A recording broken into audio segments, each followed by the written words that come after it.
To fight Martin Day at UFC on ESPN 8. Thanks so much for joining me, man. How are you? Thanks for having me, brother. I'm doing all right. How you doing? I'm doing well, man. Thank you for asking. First things first about this fight. I talked to Martin Day a few days ago. Told me the fight wasn't official. Is that true? Is this fight not yet official? I mean, I signed. I think, as far as I know, he signed too, and he posted on his Instagram that the fight's on. So I think it's on. I hope it's on. Yeah. Weird situation. Before we get into the fights and everything, I want to talk about that nickname, which I mentioned off the top of Zohan. I'm surprised more people haven't gone with that nickname, but tell me about that nickname. Is that something you came up with yourself? Did it get, birthed onto you? What's the story there? Well, you can never give your own. You can never give yourself your own nickname. So no, I did not give Right. that to me. However, I am very satisfied with the nickname. If you watch the Zohan, he throws those kicks from pretty crazy spots, and that's kind of how my fighting style is. I'm very wiry and weird movements. Also, it's kind of a ridiculous character for a pretty ridiculous person in myself. So I think it's a very fitting Hmm. nickname. For sure. Who gave it to you? I mean, it is a really good nickname, and I'm glad you clarified you didn't come up with it yourself because we all know the best nicknames are the ones given to you. Who kind of came up with that?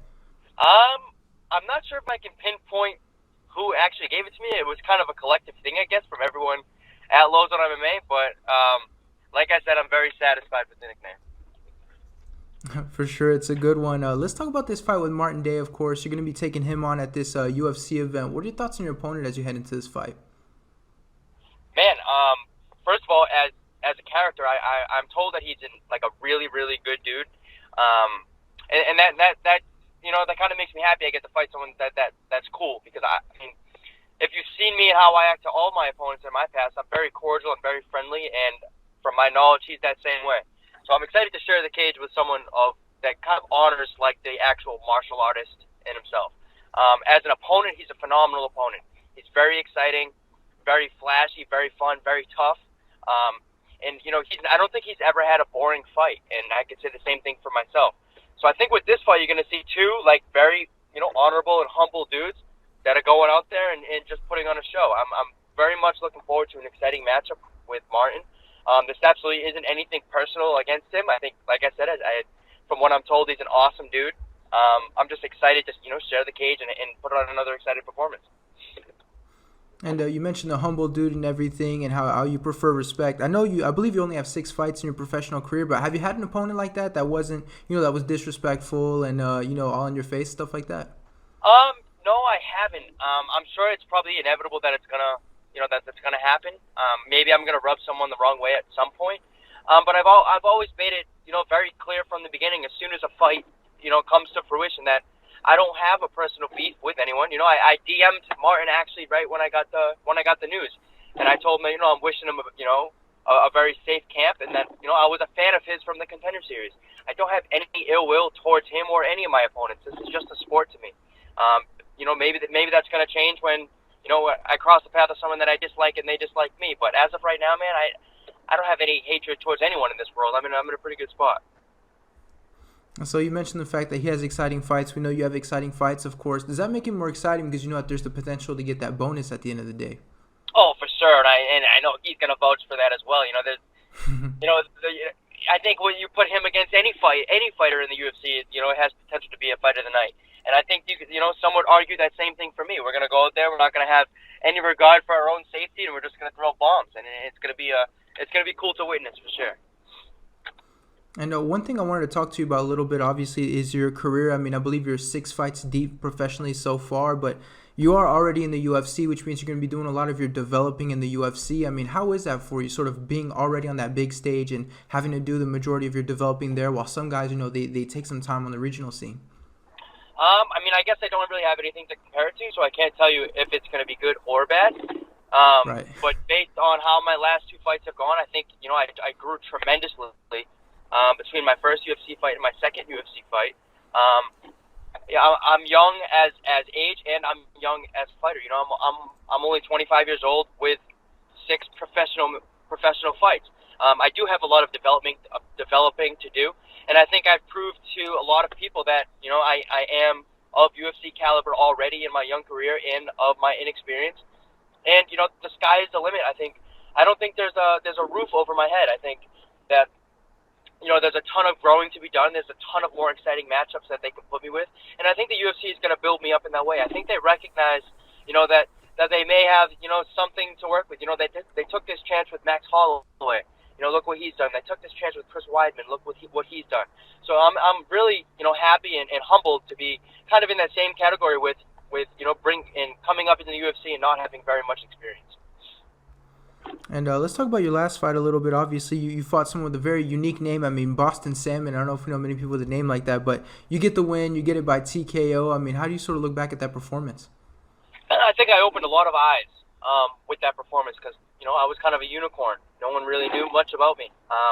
Boston had a lot of hype going into that fight. He had a really good contender fight. You could argue that he got caught with an early stoppage out in Atlanta at 236. And, he's, a national champ boxer, multiple time state champ wrestler out in Hawaii. And I was just this, 4-1 kid coming out from Boston, Mass, from out of Lozon's camp. No one really knew too much about me. I think he had a lot more pressure going into that. And the takeaways I took from that were, I took a lot of takeaways, mentally and physically. I showed that, I can show up. I do belong in the UFC.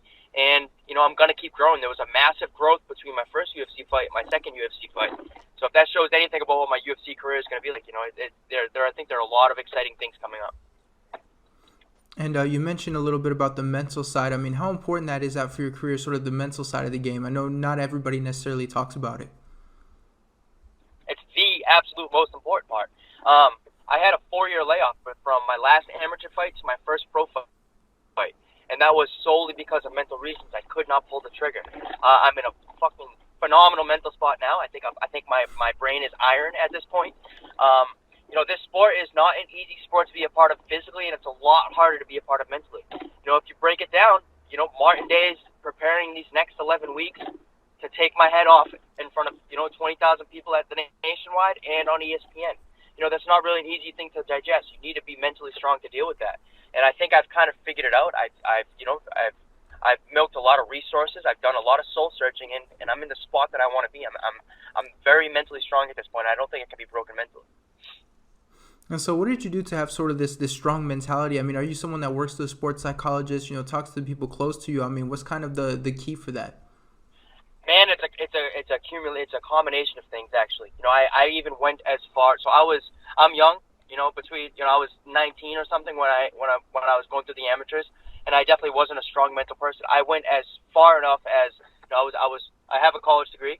I even pursued sports psychology in school because I knew that fighting was something that I wanted to do, but mentally I needed to break some sort of barrier. So I started studying psychology. I started studying sports psychology, taking classes on sports psychology, researching all these, high-level, athletes, trying to figure out what they did and listen to these podcasts and talk to all these people. I think I went a lot further on the mental side than a lot of other fighters, and I think it pays off because, a lot of these guys put on an act. I've been very, very, raw and pure with all of my, all of my talking and all. You can tell that everything's 100% true and 100% real.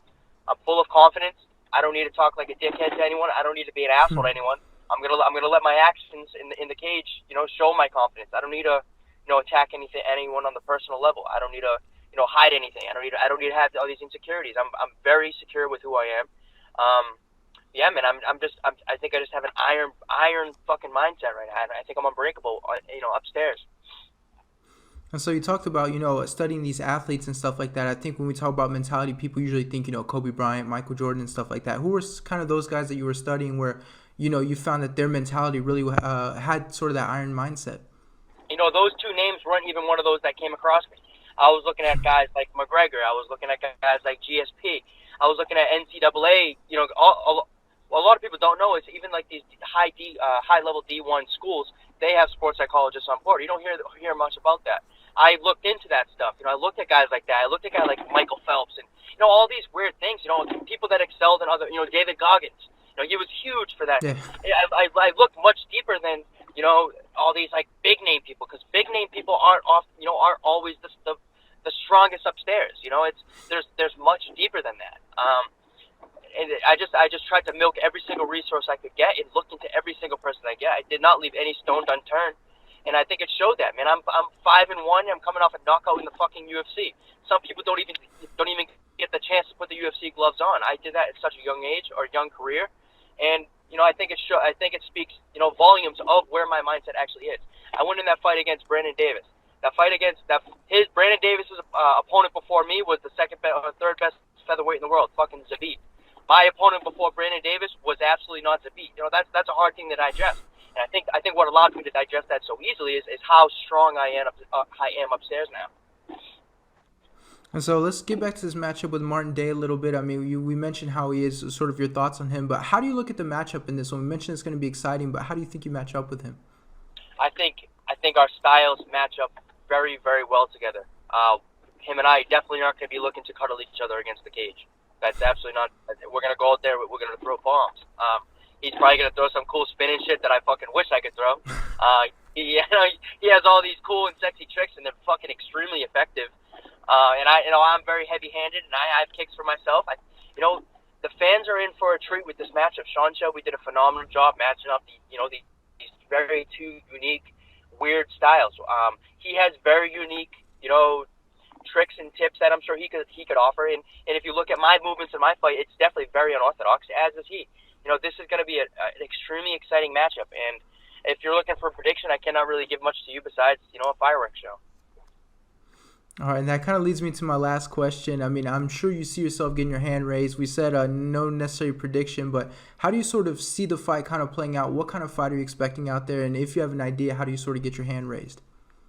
I'm expecting the very best Martin Day.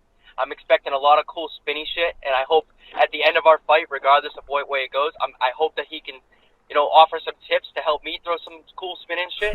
I'm just very excited to go and share the octagon and put on a show for the fans, and share the octagon with such a honorable and exciting opponent in Martin Day. It's gonna be a great fight. I can't wait to put it on. Yeah, it's going to be a great fight. We really look forward to it. Thank you so much for the time, man. I really appreciate it. All right, brother. Thank you very much. Appreciate it.